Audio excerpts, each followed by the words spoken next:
Oke, baik. Assalamualaikum warahmatullahi wabarakatuh. Selamat siang teman-teman. Jadi hari ini kita akan diskus CBL yang kesekian kalinya di pertemuan 4 ya, dengan topik pencernaan dan pernapasan. Nah, diskusi ini nanti kita bagi menjadi beberapa sesi. Yang pertama kita klarifikasi istilah dan konsep.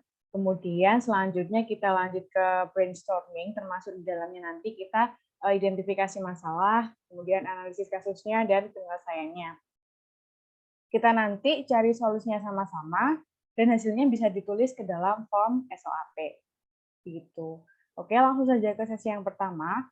Untuk klarifikasi istilah dan konsep, mungkin dari teman-teman ada yang bersedia membaca kasus kita. Mungkin bisa dijelaskan apa itu gastroenteritis, kolitis, apa itu asma, atau menginterpretasikan data-data lab, monggo.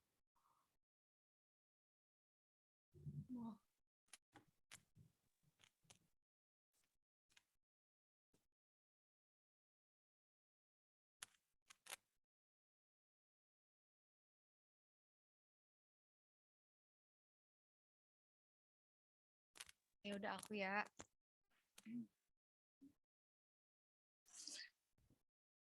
Kamu siapa?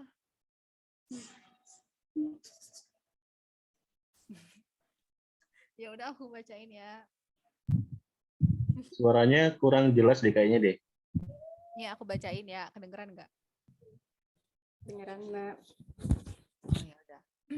Jadi kita dapat pasien atas nama Nyonya RS, usia 44 tahun. Berat badannya 40 kg, tinggi badannya 150 cm, masuk rumah sakit dengan keluhan BAB cair dalam sehari sampai 7 kali. Terus dia juga mengalami mual, batuknya jarang, ada sesak napas, punya riwayat asma rutin kontrol ke poliklinik. Diagnosis dokternya itu gastroenteritis, kolitis, dan asma. Nah, untuk keluhan yang disampaikan oleh pasien itu batuk kering dari tanggal 21 bulan 4 sampai tanggal 25, tetapi berangsur-angsur membaik. Kemudian ada sesak dari tanggal 21 sampai tanggal 25, tetapi berangsur-angsur membaik.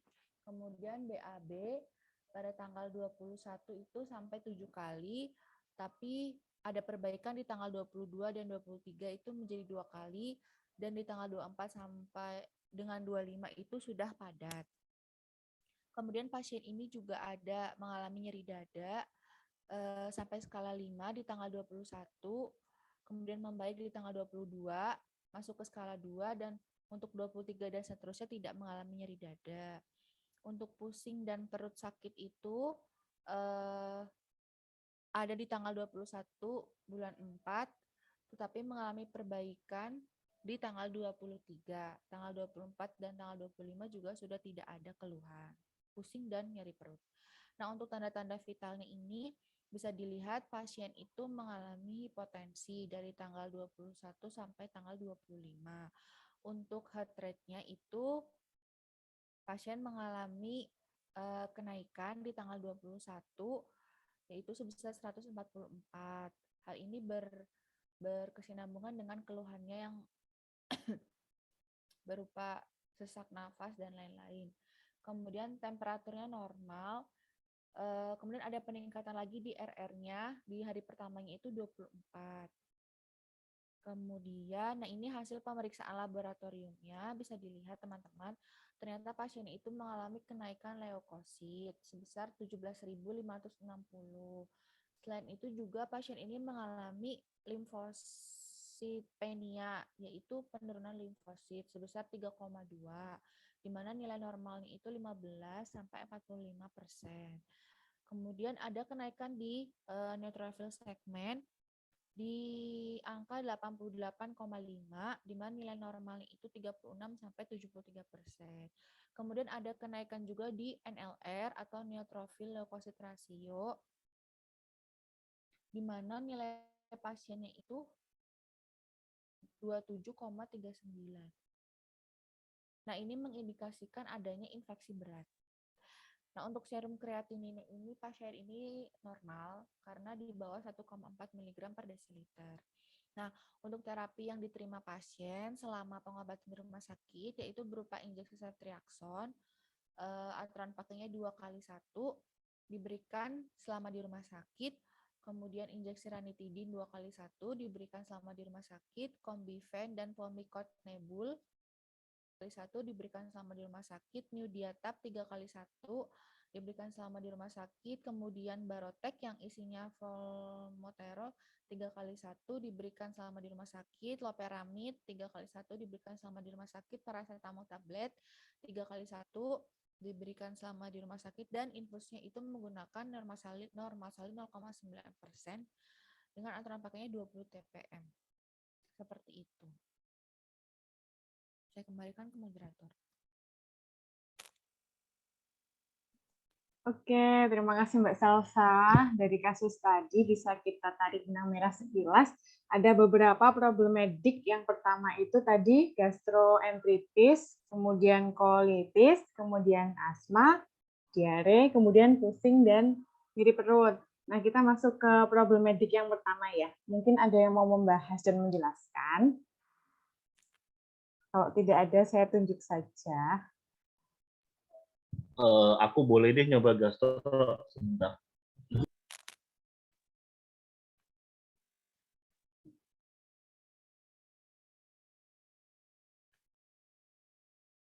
Mohon maaf ada bocah di sini. Oke, aku bakal nyoba ngejelasin tentang gastroenteritis di sini deh. Kan tadi di sini pasien kan dilihat dari kasusnya, terus diagnosis dokternya juga gastroenteritis, kolitis sama asma ya. Jadi sebenarnya gastroenteritis itu tuh kayak muntah dan diare akibat infeksi gitu loh. Infeksi atau peradangan pada dinding saluran pencernaan, terutama bagian lambung. Nah, untuk problematik yang pertama kan gastroenteritis, di mana untuk subjeknya tadi pasien datang dengan keluhan ada diare, mual, sama sakit perut. Diare, mual, sama sakit perut. Kemudian untuk objeknya di sini adalah diagnosis dokternya adalah gastroenteritis. Terus terapi yang diberikannya itu ada injeksi ceftriaxone 2x1, kemudian ada injeksi ranitidin 2x1 juga. Nah, untuk asesmennya di sini kategori DRP-nya adalah improper drug selection atau pemilihan obat kurang tepat. Karena di sini yang kurang tepat adalah injeksi ceftriaxone, di mana penggunaan antibiotik injeksi ceftriaxone kurang tepat berdasarkan EDSA atau Guidelines in Infectious Diarrhea.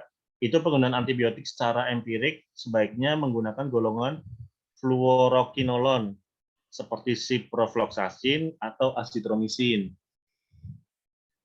Nah, untuk plan-nya itu mohon usulan pengganti obatnya dari terapi injeksi ceftriaxone menjadi ciprofloxacin. Nah, untuk monitoringnya adalah memantau keluhan pasien seperti diare, kemudian mual, serta muntah, sama demam sama batuknya. Jadi dipantau terus nih. Kemudian untuk terapi non farmakologinya diharapkan pasien menjaga perilaku hidup sehat, terutama kebersihan lingkungan, kemudian menjaga kebersihan makanan dan minuman yang dikonsumsinya. Seperti itu. Jadi karena di sini gastroenteritis kan kayak lebih banyak diare atau infeksi kayak gitu loh. Jadi diharapkan pola hidup dari pasien tersebut agak lebih dijaga. Seperti itu, teman-teman.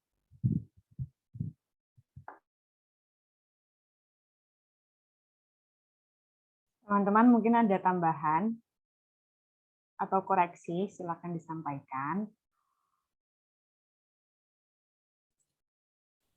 Mau masuk. Mas, yang itu tadi apa? Gastro apa sih tadi? Gastroenteritis. Bakterinya apa aja tuh nggak, Mas? Gimana, Jen? Bakterinya kan tadi karena infeksi bakteri. Nah, bakterinya apa aja? Udah nyari belum, Mas, tadi? Oke, terkait bakterinya kebetulan belum dicari, belum nemu. Nanti coba saya cari ini. Tapi kalau sepertinya ini aku bakal nyari. Ini kan kita ada beberapa problem medik gitu ya. Nanti gastroenteritis kita sambung lagi setelah, biar waktunya juga lumayan efisien. Gitu ya Jen ya. Makasih Jenny. Tapi tadi pengertiannya gastroenteritis apa? Diulangin dong, Mas. Putus-putus soalnya di aku. Oke, jadi gastroenteritis itu diare atau mual yang disebabkan oleh bakteri kayak gitu loh, terutama sebentar. Jadi gastroenteritis itu diare atau bisa juga mual muntah akibat infeksi atau peradangan pada dinding saluran pencernaan, terutama di bagian lambung dan usus. Ususnya apa? Nggak disebutin. Ususnya enggak, Soalnya enggak. hampir mirip sama bawahnya nanti. Oh gitu, iya iya. Mm-mm. Ya kalau misal kayak Oke. dilihat dari kasusnya juga problem mediknya lumayan ada kayak colitis asma terus diare kayak Mm-mm. gitu-gitu ya. Mm-mm. Agak mirip-mirip sih.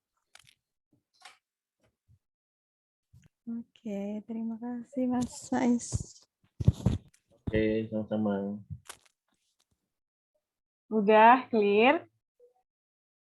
Kalau udah clear, lanjut ke problem medik yang kedua, kolistis ya. Yuk, siapa yang mau? Oke, aku nyoba jelasin yang kolistis ya.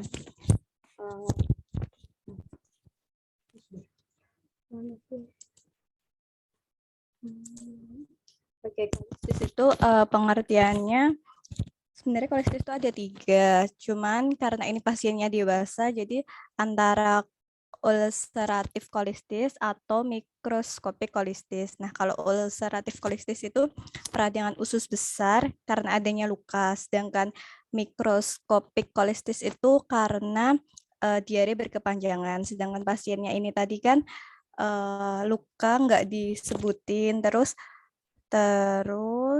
diare berkepanjangan, iya nggak sih? Tapi kayaknya udah terobati kan diarenya, jadi mungkin bisa disimulin kolistis secara umum ya. Soalnya terapinya hampir sama sih. Terus disebabinnya itu bisa karena infeksi, bisa karena infeksinya itu bisa karena bakteri atau virus atau parasit, bisa juga. Terus bisa karena pola hidupnya, mungkin merokok atau kebersihannya kurang, terus bisa juga karena genetik. Nah, karena ini kolistis secara umum, jadi aku masukin ke swabnya itu karena subjektifnya itu dia kan mengalami diare. Nah, itu gejalanya salah satunya, terus sakit perut juga itu. Kemudian objektifnya diagnosis dokter kolistis, terus terapi yang diberikannya ada injeksi ceftriaxone, New-Diatab, loperamid, sama PCT. Nah, karena kolistis ini tuh karena peradangan, jadi menurutku ada yang kurang dari pengobatnya kolistis ini, yaitu anti radangnya. Karena tadi kan kayak cuman nyembuhin gejala-gejala kolistisnya, tapi nggak ada terapi buat utamanya di kolistisnya itu. Nah, sehingga aku saranin buat menambahkan anti radangnya, tapi anti peradangan yang buat usus besar. Soalnya ini kan peradangan pada usus besar. Nah, itu salah satunya yaitu uh, meselamin untuk mengendalikan peradangan pada usus besar. Itu sih kalau yang dari kolistis.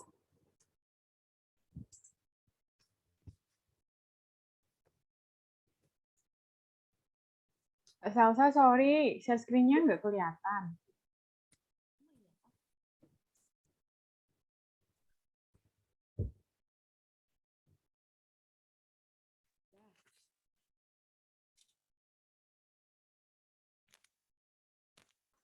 Jan, mau nanya dong. Tadi kan untuk pemberian anti radangnya itu diberikan mesalamin ya. untuk peradangan pada ususnya. Terus apakah mesalamin itu first line dari untuk peradangan pada ususnya atau ada beberapa second choice lainnya gitu selain mesalamin? Baik, terima kasih Mbak Alen atas pertanyaannya. Sebenarnya anti radangnya itu ada dua yang direkomendasiin, yaitu kortikosteroid sama golongan aminosalisilat. Nah, kalau golongan aminosalisilat ini contohnya yang mesalamin tadi sama balsalacid. Cuman jarang ada kalau yang di Indonesia yang balsalacid tadi lebih banyaknya itu mesalamin. Sedangkan kenapa aku nggak ngerekomendasiin yang kortikosteroid? Soalnya ini pasiennya kan udah geriatri nggak sih? Udah berapa sih umurnya tadi? 44 tahun. 40. Jadi takutnya kalau pakai kortikosteroid berkepanjangan itu bikin efek kortikosteroidnya banyak gitu loh buat usia segitu. Seperti itu. Dan lebih banyaknya emang mesalamin tadi sih kalau di jurnal-jurnal sekilas tadi. Jan, untuk usia geriatri itu emang 44 itu termasuk geriatri? Nah, nggak tahu. Termasuk nggak sih 44 tuh? Belum apa udah sih? Kalau nggak salah ya, yang aku tahu itu mulai dari 60-an nggak sih? Kalau 44 itu kayaknya 60-an ya geriatri. 60-an ya. Valencia gitu. Nah, iya. Kalau Berarti ini geriatri. bukan termasuk geriatri, tapi dewasa gitu ya. Tapi masalahnya kalau yang kortikosteroid tadi efek samping obatnya itu lebih banyak gitu Mbak. Jadi aku lebih pilih yang ini gitu. Oh, iya. Oke.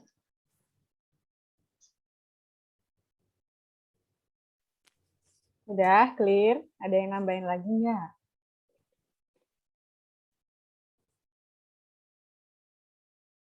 Gimana guys? Kalau nggak ada, next aja ya ke problem medik selanjutnya. Asma. Oke, aku coba ya Mbak dari asmanya. Nah ini sebenarnya asma itu aku masih bingung nih. Bingung terapinya. Karena tadi ibunya tuh juga bilang, itu kan pasiennya itu ternyata dia riwayat asma dari dulu ya, ada kontrol rutin gitu kan sebelumnya. Terus tapi di sini komposisi obatnya itu kan dua-duanya nebul sama inhaler. Yang Combifen itu kan dia kayak inhaler gitu loh, sama nebulnya itu udah kombinasinya tuh udah pas banget. Kayak yang Combifen itu isinya tuh dia kayak salbutamol sama gabungan salbutamol sama pratropium bromid. Ini memang kerjanya itu kan untuk melebarkan otot bronkus gitu kan. Terus juga yang pulmicort itu tuh sebagai kortikosteroid.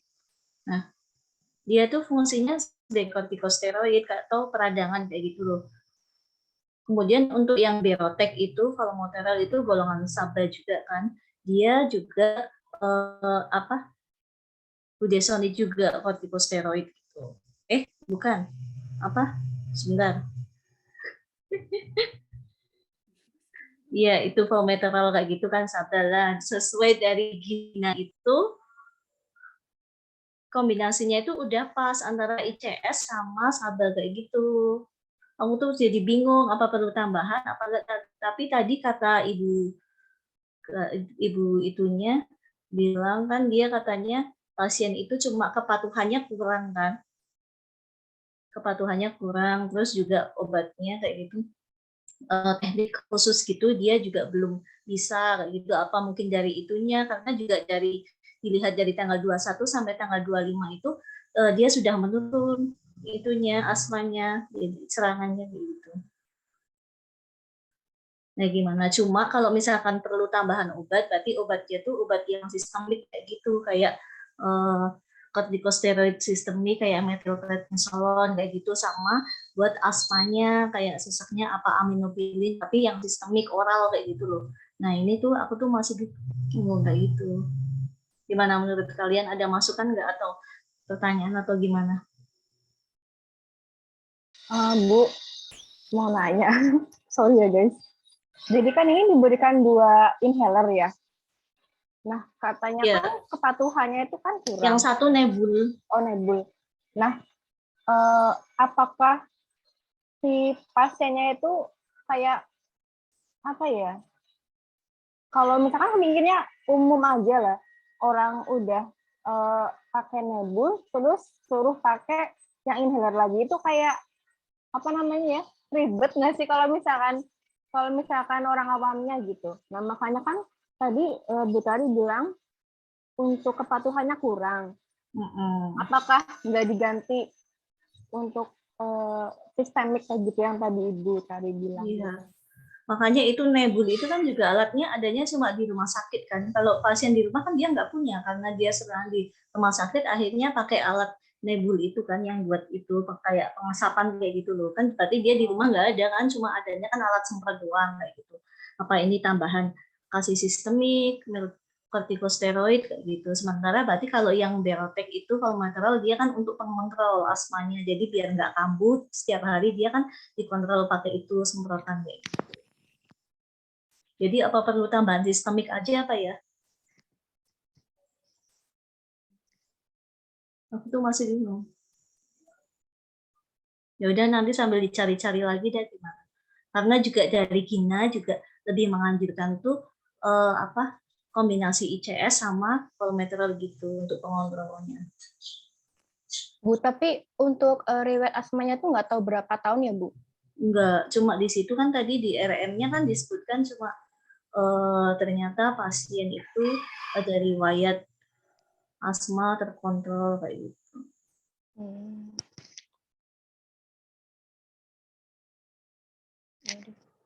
Udah deh, cukup Bu. Ya udah cukup dulu dah. Bu Tari, ini kan katanya Ya. tadi kepatuhan pasiennya kurang, padahal tuh pasiennya tuh kan masih di rumah sakit. Ya saya juga nggak tahu lah. Mungkin kan karena dia asmanya tuh asma dari dulunya kan.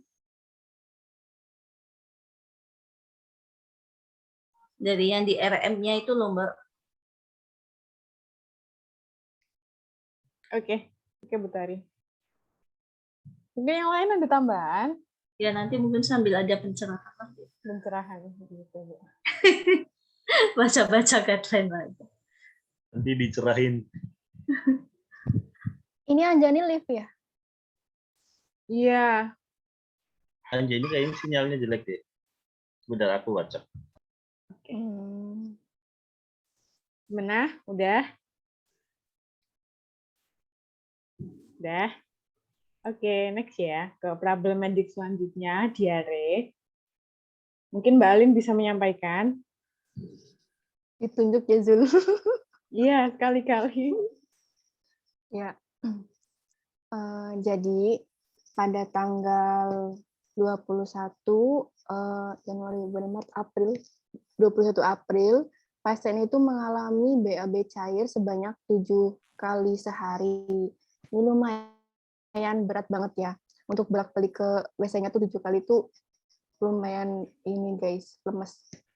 Terus dilanjutkan pada tanggal 22 sama tanggal 23 itu juga masih mengalami BAB lembek, tapi itu teksturnya udah berbeda daripada tanggal yang 21. Ini udah lembek. Nah, untuk diagnosis dokternya itu belum ada diagnosis. Untuk terapi yang diberikan di rumah sakitnya itu ada injeksi ceftriaxone 2 kali sehari, New-Diatab 3 kali sehari, yang isinya itu Atapulgit 600 mg. Terus loperamid HCl 3 kali sehari, terus infus NS-nya itu 0,9% dengan kecepatannya 20 TPM. Nah, untuk DRP-nya itu pemilihan obat, gading. Jadi gini, pertama kita udah nyari ya. Untuk first line untuk pengobatan diare akut infeksi itu ada Cipro. Nah, di sini tuh diberikan ceftriaxone. Nah, tetapi guys, pas dicari-cari ternyata Cipro itu ada kontraindikasi sama loperamid. Nah, jadi memutuskan untuk kembali lagi ke awal. gitu. Izin masuk ya Mbak. Iya. Sebenarnya tuh ini tuh kayaknya tumpang tindih gitu nggak sih obatnya antara dan subjektifnya juga objektifnya juga antara Suaranya pelan banget ya Mbak Salsabila ya. Siapa tuh tadi yang bilang tuh? iya Mbak Bu, Alina apa Salsabila? saya Bu. Iya jadi kan ini kan sebenarnya pasiennya ini kan kayaknya tumpang tindih ya subjektif sama objektifnya. Tadi kan kalau nggak salah yang di gastroenteritis kan juga disaraninnya pakai Cipro ya, diganti ceftriaxone. Nah ini problem mediknya ceftriaxone-nya diganti juga gitu loh. Jadi kayak obatnya untuk mana tuh kayak tumpang tindih gitu nggak sih Mbak? Oh Terus iya. iya, terus aku mau masuk. Ini kan pasiennya diare ya. Terus kan dia dikasih loperamid 5 hari kan. Heeh. Tapi di tanggal 24 sama 25 tuh dia udah nggak ada apa namanya? Udah nggak lembek gitu loh. Udah maksudnya udah normal kan, Udah udah padat skip. gitu iya. Nah, kalau saran aku sih kayaknya loperamidnya dihentikan gitu. Soalnya udah kan, udah nggak ada diare, udah gitu. Loperamid kan kalau jangka panjang kan dia kan apa ya? Kayak mirip opioid gitu kan. Takutnya tuh kayak menimbulkan banyak efek samping kayak gitu. Kalau gitu sih kalau menurut aku. Jadi kayak berarti masuknya apa sih kalau kayak gitu overdose nggak sih? Karena kelebihan hari atau masuknya apa ya DRP-nya? Nah, nyambung juga di salsa ya. Setelah aku cari-cari juga, sebenarnya tadi itu loperamid mau dihentikan. Cuman karena saling menguntungkan antara Cipro yang tadinya mau pakai Cipro sama loperamid, jadinya nggak jadi ada indikasi gitu. Jadi pas aku lihat-lihat tuh, pas aku nyari loperamid itu nggak bisa buat untuk pasien gastroenteritis gitu, karena itu tuh aku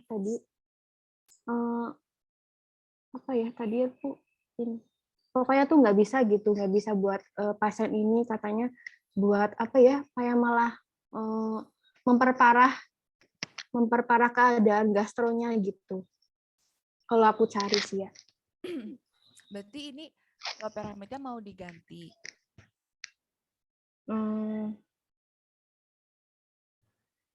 Iya, kemungkinan sih. Kalau di Dipiro kayaknya pakai bismut nggak sih kalau selain Iya. loperamid? Cuma itu obat lama ya Dek ya. Udah nggak ada deh kayaknya. Bismut ya Bu. Di tempat kita memang adanya dua ini, antara Nyudiatabs atau Atalpugit ya, Atalpugit atau loperamid gitu.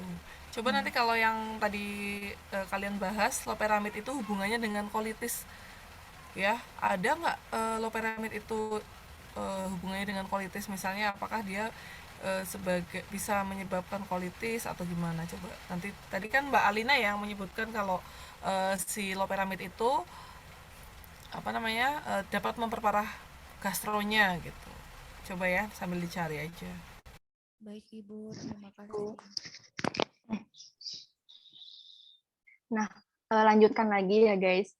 Jadi untuk monitoringnya itu kita kan nggak tahu derajat dehidrasinya itu derajat sedang, derajat ringan, derajat berat kan. Jadi kita monitoring kayak melalui scoring keadaan umumnya, terus mata juga dilihat, terus mulut dan turgor kulitnya. Nah, untuk non farmakologinya itu si pasien bisa menghindari makanan dan minuman yang tidak bersih, kemudian cuci tangan pakai sabun dan dibasuh dengan air mengalir setelah buang air besar. Nah, terus apabila buang air besar itu di tempat WC atau jamban gitu. Begitu guys. Kalau untuk infusnya nggak ada masalah, Mbak. Kalau untuk infus, kita tadi cari ya, tadinya mau ganti untuk RL. Ganti ini RL, cuman karena RL kan sebenarnya baik di diarenya. Cuman tuh ragu gitu loh, antara mau ganti RL atau tetap NS gitu. Masih nyari-nyari sih, belum belum fix gitu. Ya, mungkin ya, dibantu ya. Kalau misalnya NaCl itu isinya apa, Dek? NS itu isinya Natrium, kalium, Natrium, garam. elektrolit. Iya. natrium Iya. saja ya. Kalau Rl itu isinya apa? Mungkin bisa membantu itu dari situ. Nanti untuk pemilihannya. Rl itu isinya apa aja? Kalau NS itu kan isinya apa tadi, natrium gitu. Ada nggak perbedaannya dari isinya? Nah, kalau diare itu elektrolit apa aja sih yang hilang? Mungkin bisa seperti itu. Oh, gitu. Ya. Baik, Ibu. Ya, baik Bu, terima kasih Terima Bu. kasih. Mungkin dari diare udah segitu aja guys. Oke.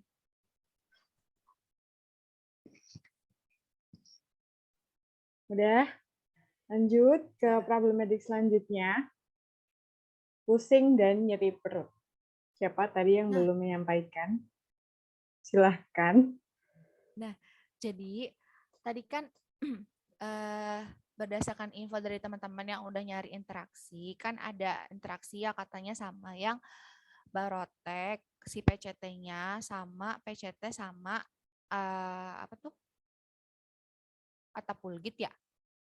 Kalau nggak salah. Nah, tapi pas aku cari lagi itu maksudnya nggak yang riskan gitu loh. Kayak gitu. Nah, terus aku cari-cari kan si pasiennya itu kan nyeri ya, nyeri perut, dan dia juga ada nyeri dada kan. Nah, aku tuh mikir kayak gini, kalau dia nyeri perut kan karena si apa namanya, karena si gastro dan diare dan lain-lainnya kan. Nah, nyeri dadanya itu juga karena apa namanya, sesak napas. Nah, kalau untuk sesak napas kan dia udah dikasih sama kortikosteroid kan di inhalernya itu. Jadi aku pikir udah nggak perlu lagi untuk diberikan anti nyeri tambahan untuk nyeri dadanya kayak gitu. Nah, kalau untuk nyeri perutnya itu, kalau aku cari-cari itu memang paling aman itu diberikan paracetamol.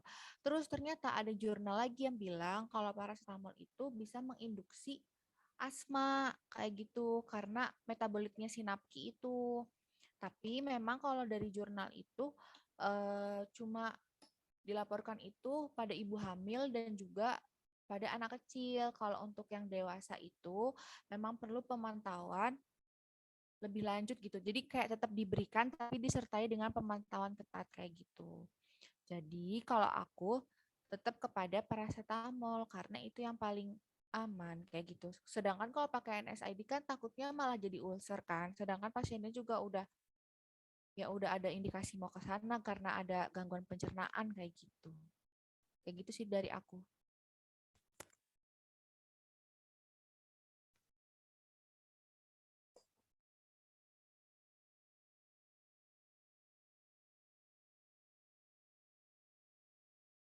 Gimana teman-teman? Ada yang ditambahkan atau dikoreksi dari pendapatnya Mbak Salsa? Cal, Dalam. berarti itu untuk first line-nya tuh memang paracetamol. Sebenarnya nggak ada first line ya, maksudnya Oh, nggak ada yang anti nyeri spesifik buat nyeri perut atau apa gitu, nggak ada first line-nya. Kan ini kan pasiennya kan ngeluhnya pusing kan, pusing sama nyeri perut sama nyeri dada. Kalau nyeri perut sama nyeri dada kan udah diatasi sama obat per masing-masing apa namanya, per masing-masing problemnya kan. Misalkan diare dikasihnya apa, ketika diarenya sembuh kan berarti dia sudah nggak ngalamin nyeri lagi. Begitupun ketika si sesaknya udah teratasi, dia nggak ada lagi nyeri dada. Makanya aku berpikir yang lebih ke ke pusingnya gitu loh. Makanya pakainya paracetamol kayak gitu. Tapi memang harus disertai pemantauan yang ketat karena ada beberapa penelitian yang mengindikasikan bahwa menginduksi asma kayak gitu paracetamol tuh. Tapi memang dilaporkan baru pada ibu hamil sama anak-anak. oke. Sama itu, maaf ya, tadi kayaknya yang batuk kering belum diterapi nggak sih? Oke, berarti tambah batuk kering ya, Mbak, problemnya juga. Kan pasiennya ada ngeluh batuk kayaknya. Oke. Nanti dicari lagi kali ya, sing batuk kering. Kalau batuk kering biasanya pakai apa, Dek? Pakai kodein ya? kodein. Iya, kodein.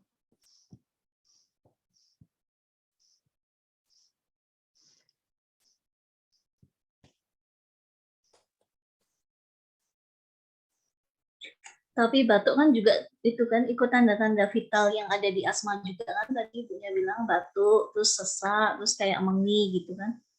Iya, Bu. Jadi mau di terapi atau nggak usah?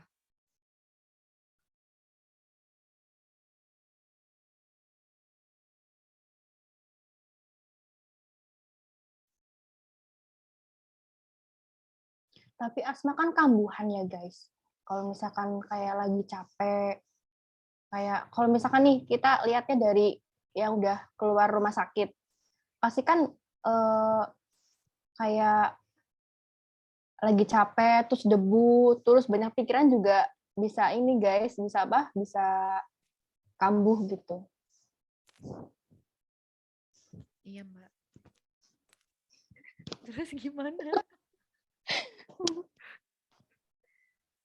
Terus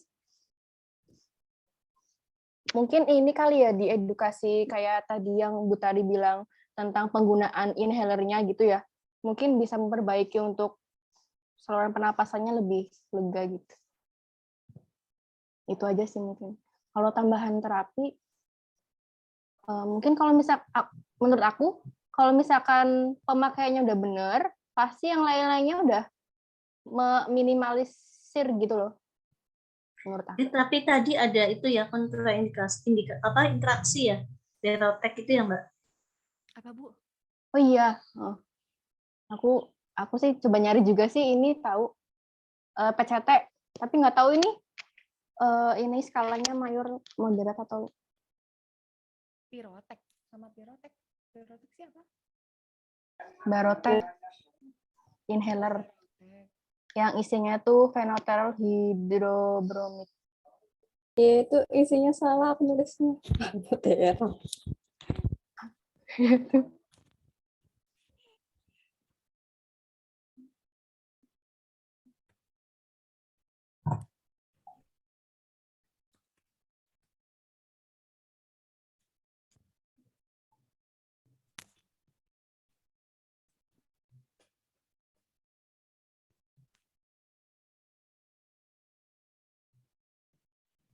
Ini kalau yang injeksi ranitidin tetap dipakai aja berarti.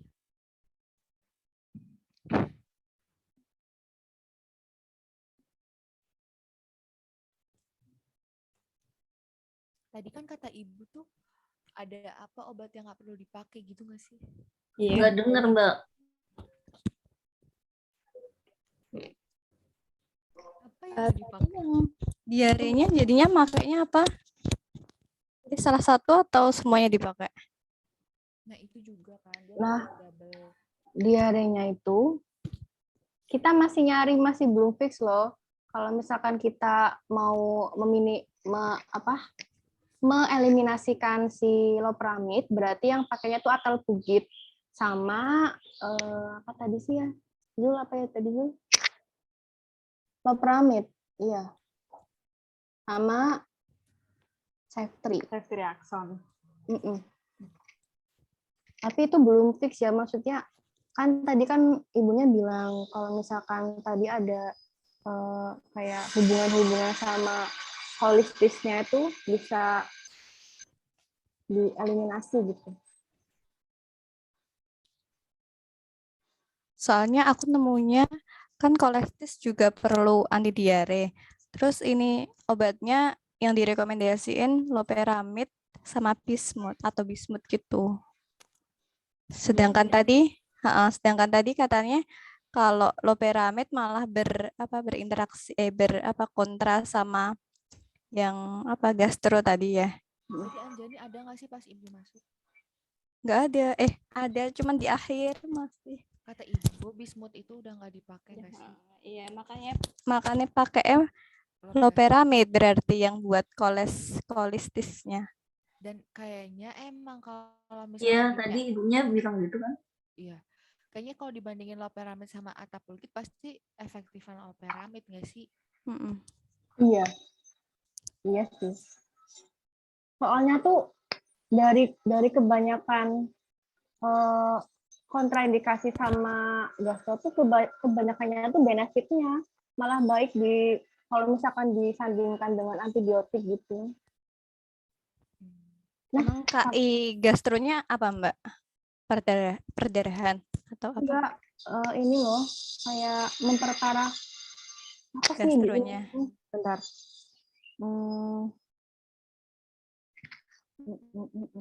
Bentar. Atau enggak kan tadi kalau nggak salah? Ini antimotilitas, guys. Iya kan emang iya Iya. loperamid antimotilitas. Antimotilitas. Jadi tidak boleh diberikan pemberian antimotilitas pada gastroenteritis. Contohnya loperamid gitu.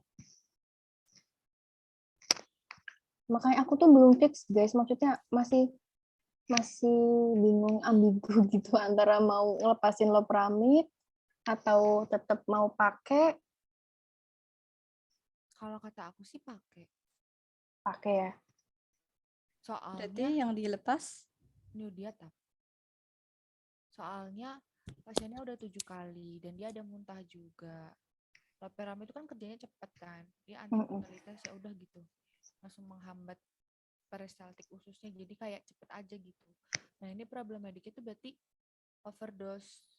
Kayak apa ya? Overdose karena ketambahan new diatap dan udah mampet tapi masih dikasih gitu loh.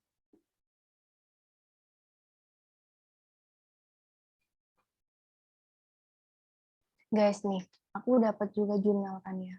Metoclopramid dapat memberikan kejang akibat rangsangan ekstrapiramidal pada diare akut yang ringan kecuali rehidrasi peroral. Bila tidak ada kontraindikasi dapat dipertimbangkan pemberian bismus subsalisilat maupun loperamid dalam waktu singkat. Iya kan nggak pakai meto, kan nggak pakai metoclopramid. Ya tapi ini ada loperamid. Contohnya. Aku masih bingung guys, beneran. Help. Berarti menurut Salsa tetap dipakai gitu ya? Iya, 3 hari. Karena 25-nya udah enggak. Tapi loperamid doang lu dia tapi enggak usah. Kalau menurut aku. Mbak Salsa, terus aku mau tanya toh, tadi kan loperamidnya KI sama gastro karena dia itu antimotilitas toh. Gitu. Nah, aku tuh tadi baca toh, penggunaan loperamid dosis rendah itu dia digunakan sebagai antisekretori, sedangkan kalau pakai dosis tinggi dia itu sebagai antimotilitas. Nah, masalahnya di soalnya ibunya tidak disebutkan dosisnya berapa. Nah, ya kan? 3/1. Biasanya tuh loperamid 2 mg gak sih? Berarti kan 6 mg. Dosis maksimal loperamid kalau nggak salah 16 mg. Ya nggak sih? Lupa sih.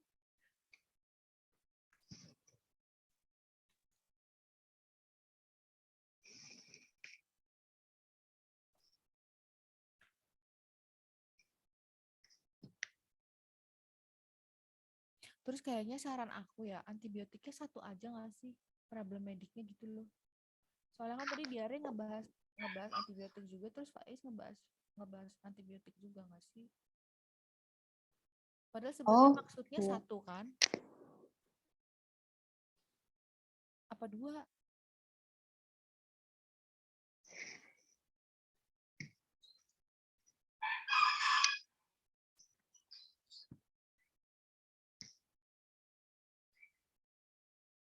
Injeksi ceftriaxone tuh buat terapi apa toh? Kalau senang kepu dia itu buat diare infeksius.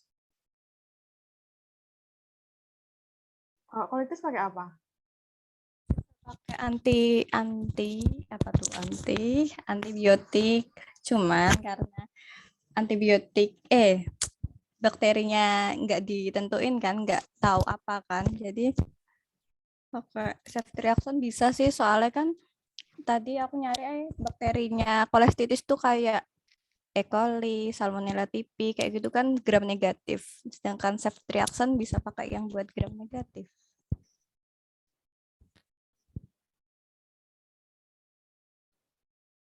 Tapi kan belum diketahui bakterinya apa. Iya, makanya. Tadi itu tuh aku sama Mbak Alin mikir gini, ke ceftriaxone kan udah buat terapi bakteri yang udah diketahui toh, sedangkan di guideline itu ada terapi empirik itu pakai apa Mbak Alin? Ciprofloxacin sama azithromycin. Sama Jadi nggak Mbak pakai Anjani? pakai cipro bisa direkomendasiin. Iya kan? Tapi masalahnya ada kontraindikasi sama loperamid. Lagi-lagi, moderate sih.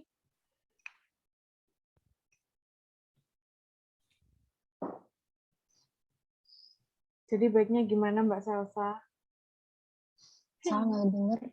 Kok dia bisa kontraindikasi sama loperamid? Kenapa? Saya bentar, tak bukain chatnya. Mayor apa ya, Zul? Moderate, moderate. Oh iya, moderate. Azitro juga moderate. Tapi itu tuh interaksi. Tapi Ya ini itu. kan injeksi dan oral. Oh iya ya, injeksi sama oral, Mbak. Dia itu berpotensi menimbulkan ritme jantung yang irregular gitu loh, Mbak. Iya, deg-degan Nepal. Diaritmia apa ya itu? Oh iya Mbak Alin, itu injeksi sama oral beda jalur. Aku baru ngerti Mbak Salsa pas bilang kejadian bener. Thank you Mbak Salsa, sumpah. Ya udah pakai ini aja, Cipro ya. Cipro. Mbak Jenny gimana kalau dari kolistisnya? Ya, ada cipro juga sih. Iya kan? Tapi tergantung sebenarnya kalau ini berarti di kelompok kita nyimpulin karena bakteri gitu ya semuanya ini. Karena bakterinya belum diketahui, makanya pakai antibiotik empiris. Oke, bisa. Bu Tari gimana Bu? Mas Faiz?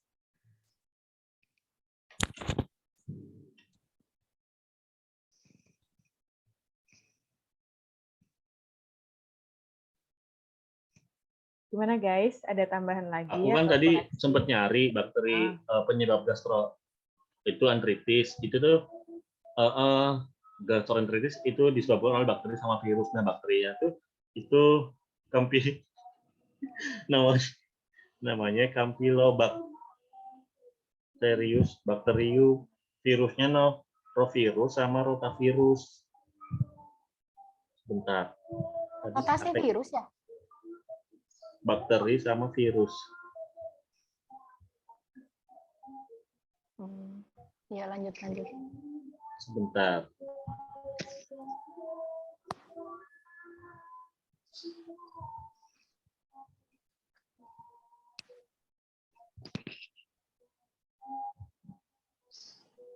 Bakterinya tuh namanya Campylobacter bacterium.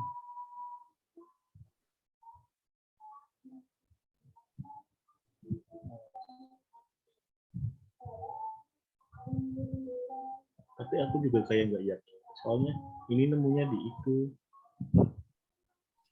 Dialodok. Jangan di ini. Kayak nggak yakin sih.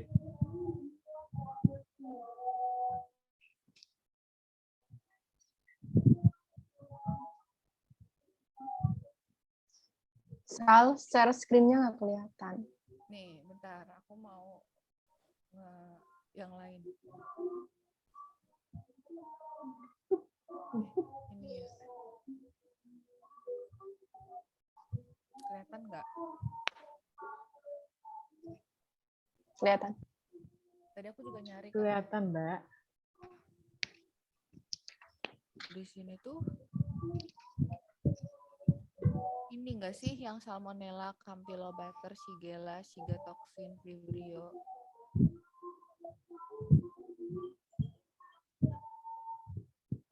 Kayaknya emang bakteri sel cerna. Di diare juga sama kan, Salmonella, Shigella, Vibrio.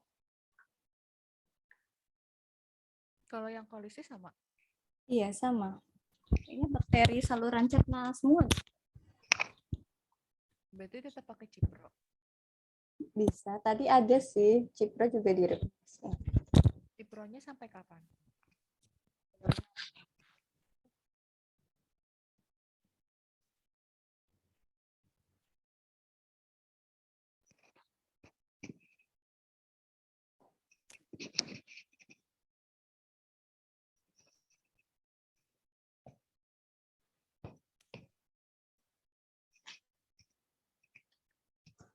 Kalau aku dapetnya kayak gini misalkan nih. Kalau misalkan tadi Faiz bilang Campylobacter, dia pakainya first line-nya malah azitro, second line-nya cipro.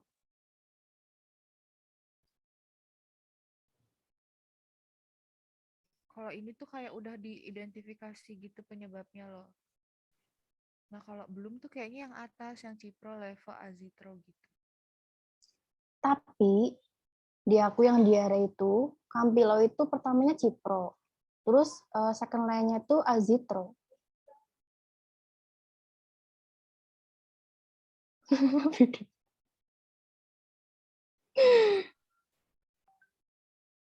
Tapi emang kayaknya awal buat pencegahan dulu gitu. Pencegahan buat awalnya karena belum tahu terapinya kayak gitu biasanya emang cipro sih. Soalnya kan kalau nunggu kultur bakteri kan kayak beberapa hari ke depannya. Jadi bisa digantiin itu pas beberapa hari ke depannya.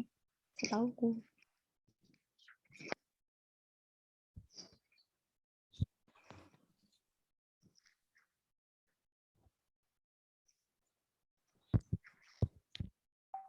Ya udah jadi pakai cipro nih. Berarti sementara pakai Cipro semua kan, baik diare maupun kolistis, pakai antibiotik empirik.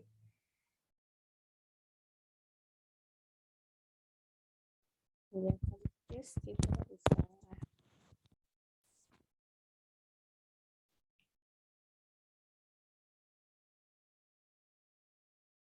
Udah, ada yang ditambahkan lagi? Atau ada yang belum clear?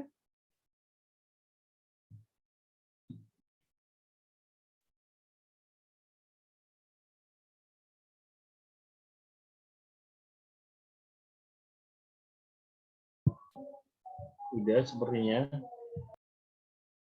Mbak Salsa udah, Bu Tari, Mbak Alin, Mbak Jani. Iya.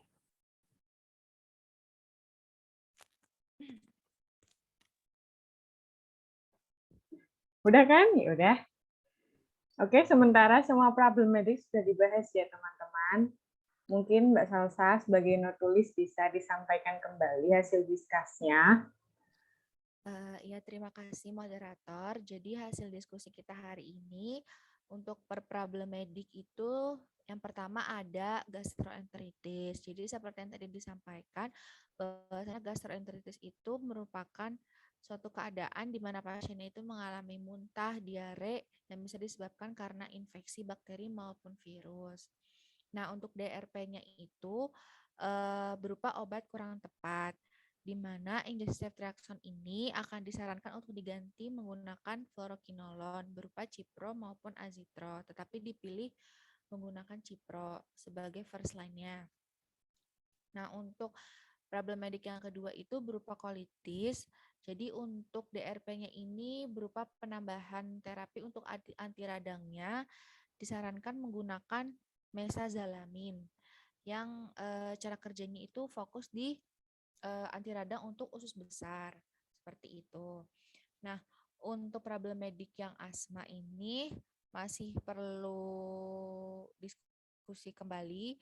Selain itu juga untuk batuk keringnya juga tadi masih perlu dipikirkan kembali. Nah, untuk problem medik yang diare itu tadi berdasarkan diskusi itu jadinya digunakan single agen anti diare berupa loperamid, diberikan hanya ketika pasiennya itu mengalami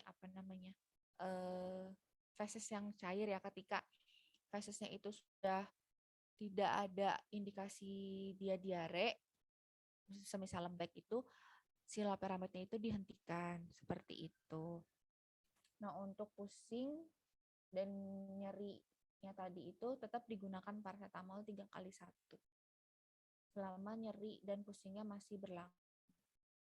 Untuk infusnya juga tadi perlu pencarian kembali ya, dibandingkan antara normasalin dengan infus ringer laktat. Dilihat dari kandungan elektrolit. Jadi nanti bisa dilihat biasanya pada pasien diare itu kehilangannya itu berupa elektrolit apa gitu. Jadi nanti bisa disarankan memberikan infusnya itu sesuai dengan elektrolit yang hilang seperti itu. Seperti itu dari Notulen. Oke, terima kasih Mbak Salsa atas pembacaan notulennya. Mungkin cukup sekian diskus kita hari ini. Mungkin bisa disambung lain hari, lain waktu. Saya tutup. Wassalamualaikum warahmatullahi wabarakatuh. Waalaikumsalam. Waalaikumsalam warahmatullahi wabarakatuh. Waalaikumsalam.